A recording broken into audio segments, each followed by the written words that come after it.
Agora vamos falar um pouco de diabetes, também sem o intuito de fazer uma revisão de fisiopatogenia. Vamos só buscar aqui algumas questões para relembrar. Então, o que é o diabetes? O diabetes é uma alteração metabólica relacionada ao metabolismo de carboidratos que vai impactar na glicemia, tornando-a aumentada, né, a ponto aí de causar alguns comprometimentos no organismo. Essa alteração está relacionada às células beta das islotas de Langerhans do pâncreas, né? E aí a gente sabe que esse tem um comprometimento aí sistêmico. É muito prevalente no idoso, né? Que geralmente as pessoas que têm são pessoas de mais idade, não tem diferenciação relativa a sexo ou a grupo racial, embora tenha estudos que identifiquem os negros como tendo também mais possibilidades aí de desenvolver a doença. Ela está relacionada a amputações, eu já vou explicar por quê, a taxas de morbimortalidade importantes, a morbidade relativa à própria amputação e a taxa de hospitalização. Geralmente o paciente tem como sinais e sintomas a própria hiperglicemia, que valores, gente, que valor que é condicionado aí, que a gente considera normal para a glicemia. Então, em jejum, a gente vai trabalhar até 99 miligramas por decilitro e pós-prandial até 2 horas 160 miligramas por decilitro. Então, isso é importante. O paciente que é portador do diabetes e que tem algum grau de descompensação, ele vai ter poliúria, polidipsia, polifagia, pode emagrecer ou emaciar, que a gente fala, sentir fadiga e tem algumas outras questões aí que pode aparecer, a alteração visual, alteração cutânea, ao ressecamento da pele, prurido, distúrbios sexuais, desconforto vaginal para mulheres e ao que está relacionada do diabetes. Geralmente também tem um condicionante genético aí, como a maioria das doenças, né? Para um dos tipos do diabetes, que a gente fala tipo em 1, né? A questão autoimune ou relativa a infecções virais, está relacionado à obesidade para o tipo 2, o envelhecimento do pâncreas e a perda, né, ou a hipotrofia, a atrofia das células beta do pâncreas, ao estresse fisiológico emocional, né, que vai alterar o metabolismo dos hormônios do tipo cortisol, epinefrina, glucagon, hormônio do crescimento, impactando aí no aumento da glicemia. Aqui é mais para a gente entender, né, o metabolismo da glicose no nosso organismo. Então, a gente sabe que a partir do momento que o indivíduo se alimenta, aumenta a taxa de glicose no sangue, e estando aumentada no sangue, as células beta do pâncreas eliminam a insulina para o sangue, para que então a insulina possa ajudar a carregar o açúcar para dentro da célula, para que ele possa então ser convertido em energia. Mas parte desse carboidrato, ele também é armazenado no fígado para que o organismo possa usá-lo caso tenha aí uma necessidade e não tenha o açúcar disponível na corrente sanguínea.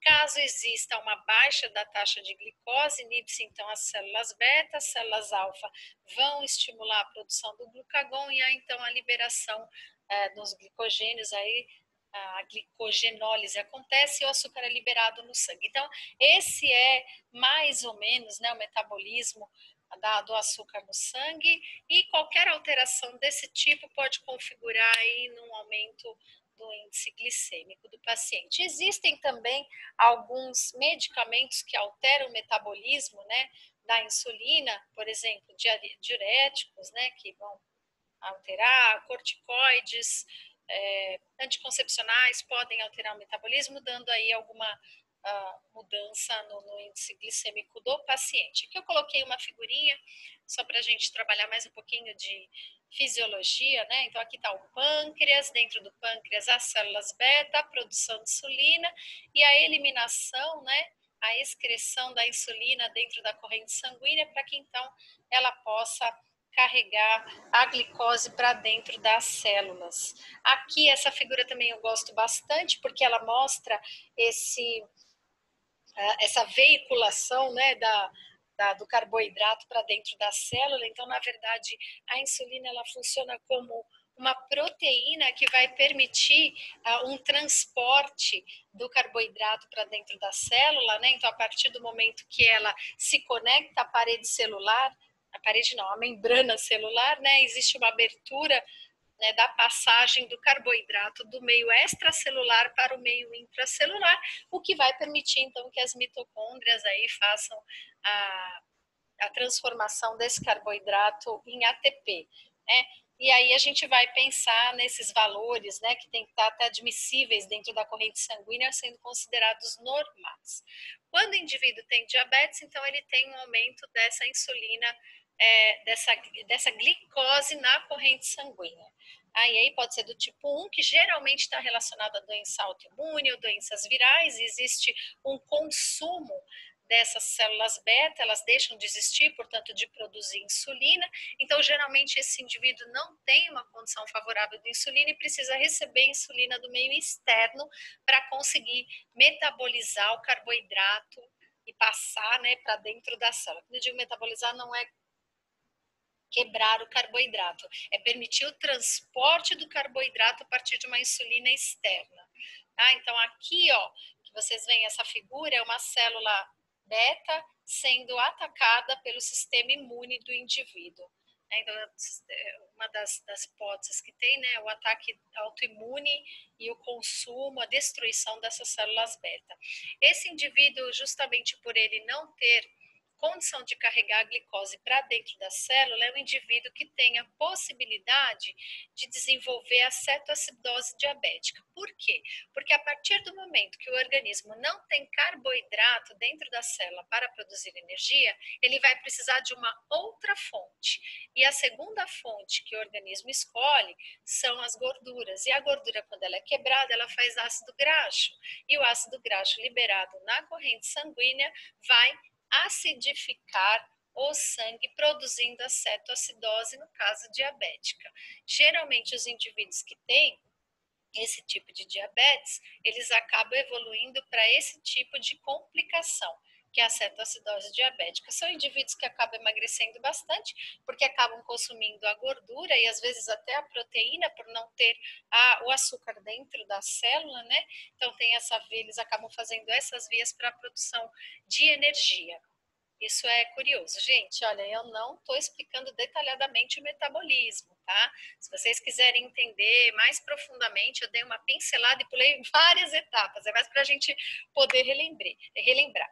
No diabetes tipo 2, existe aí uma hipótese que às vezes existe um envelhecimento do próprio pâncreas e, portanto, não há tanta produção de insulina, mas às vezes a própria insulina, pela presença da obesidade, do tecido adiposo, ela é resistente à conexão com a célula, né? E, portanto, não passa açúcar de fora do meio externo celular para o meio intracelular como deveria passar. Passa uma quantidade pequena, que não é suficiente para reduzir a quantidade de açúcar no sangue e também para a produção energética da célula. Nesse caso, geralmente esse indivíduo ele não faz a cetoacidose, né, porque ele tem ainda algum grau de carboidratos para produzir energia. Geralmente ele faz a síndrome hiperosmolar hiperglicêmica não cetótica. Então ele não usa o açúcar, a gordura para produzir energia, ele tem uma quantidade menor de açúcar dentro das células, mas por outro lado ele tem muita glicose no vaso sanguíneo e aí acaba desidratando, né, e tendo aí outras complicações. Então aí é uma clínica um pouquinho diferente, mas que tem um tratamento até que similar. As duas. Aqui eu coloquei um quadro comparativo para vocês do diabetes tipo 1, do tipo 2, com relação ao início da doença, causa, sintomas, diagnóstico, tratamento, complicações e prevenção. Gostaria que vocês lessem, estudassem, justamente para relembrar, mas tem algumas questões que eu gostaria de falar, que são as complicações, e isso geralmente a gente acaba não se aprofundando muito, né? Então a gente tem a retinopatia diabética, né, que é o acúmulo do açúcar nos nervos do sistema visual do paciente e o dano desse sistema causando a retinopatia, doenças cardiovasculares, a nefropatia diabética, o pé diabético, a neuropatia diabética, todo esse acúmulo do açúcar causando a lesão, principalmente de nervos, né, e dos demais tecidos, por conta desse acúmulo mesmo. Tem a complicação da hipoglicemia, que é quando o indivíduo fica com menor quantidade de açúcar no sangue, 30, 40, 50, ele acaba tendo uma complicação e geralmente a gente precisa atendê-lo numa situação de urgência, até de emergência, com a introdução de glicose endovenosa, para que ele possa restabelecer o nível adequado. Tem a cetoacidose diabética, que geralmente o indivíduo chega com muita dor abdominal, você sente um hálito que a gente fala cetônico, que é um hálito ácido, ele hiperventila porque tenta jogar ácido para fora pelo sistema respiratório, às vezes tem confusão e às vezes até inconsciência. O tratamento é a insulina endovenosa, geralmente a insulina regular e a hidratação desse paciente, porque ele desidrata muito rapidamente. A síndrome não cetótica hiperglicêmica hiperosmolar, que é o CNHH, que geralmente a gente não aborda muito nas faculdades de enfermagem, é extremamente importante que se fale também desse conteúdo. O indivíduo ele chega com hipotensão porque ele desidrata demais pela quantidade de açúcar que tem no meio intravascular, né? Então, ele faz hipotensão por causa dessa desidratação, entra com taquicardia e tem comprometimento neurológico. O tratamento é o mesmo, tá? O tratamento não muda. Com relação à neuropatia, que é uma das questões que eu gostaria de destacar para vocês, geralmente é a lesão neuronal pela presença do açúcar. Como acontece isso? A glicose ela penetra no nervo periférico, gente, e ela é convertida em sorbitol. Esse sorbitol ele vai alterar o transporte ativo, né, de mioinositol e reduz isso a atividade da enzima sódio-potássio, que é a TPase, reduz a atividade da bomba de sódio e potássio, acumula sódio intracelular, altera o potencial de repouso da membrana e diminui a velocidade de condução neuronal. Com o tempo, vai gerando uma lesão nesse próprio nervo. Outra questão importante é que esse açúcar no vaso sanguíneo também causa microangiopatias. Isso vai gerar pequenas isquemias e isquemia é necrose, né? Morte celular, não é? Portanto, necrose de partes do vaso sanguíneo. Então, nervo danificado, vaso danificado. Outra coisa importante é a neurotrofia, né? Então, a hiperglicemia ela diminui a produção de proteína essencial para a formação de neurofilamento, porque os nossos neurônios eles estão se renovando a todo momento, né? E aí tem alteração de transporte axonal e ele não consegue se regenerar. Isso também vai dar um comprometimento degenerativo nesses nervos. Tem o mecanismo autoimune por causa da glicose. A glicose induz o seu organismo a atacar a si próprio, né? Então é um conjunto aí de situações que vai gerar a própria neuropatia diabética. Na segunda parte da aula de diabetes, a gente vai continuar falando sobre isso para a gente poder entender como que é a avaliação do pé diabético, certo? Mais um pouquinho a gente já continua.